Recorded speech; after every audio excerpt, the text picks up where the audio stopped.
আসসালামু আলাইকুম। আমরা কিন্তু আগে কিশোরগঞ্জ যাইতাম এই দৃশ্যটি দেখার জন্য।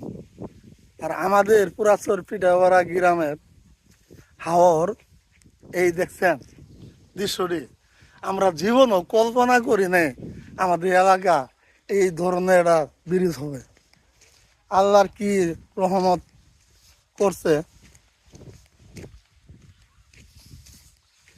আমরা কিন্তু চরের ভিতরে থাকি। এই যে দৃশ্যটি দেখছেন,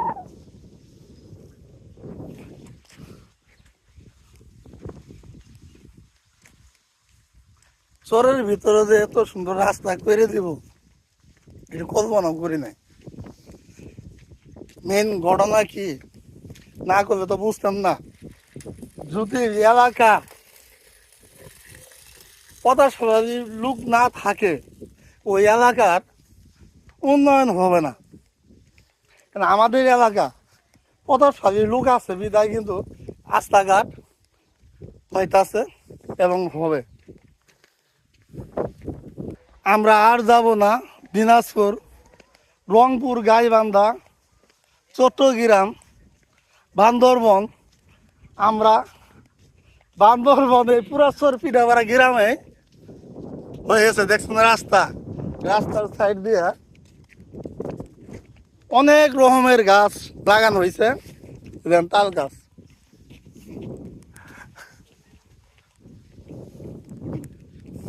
এই মাঠটা দেখতেছেন এটা পুরাচর পিঠাপাড়া নয়পাড়া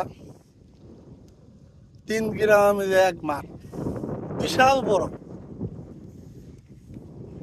আর মাঠের ভিতর দিয়া সারি করে বট গাছ গাব গাছ লাগানো হয়েছে, পাইকারি গাছ।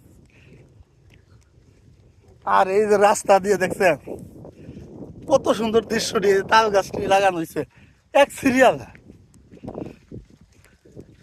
তাহলে আমরা কি ভিডিও বানানোর জন্য রংপুর দিনাজপুর ভাই যাবো না।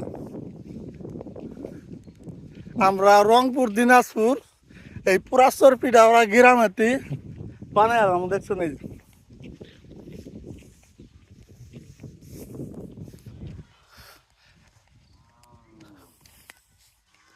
না। আমি যদি বাড়িতে আসি বুঝছেন, বাড়িতে এখন তো ঢাকা যাবার মনে চায় না এই দৃশ্যটি দেখে। কম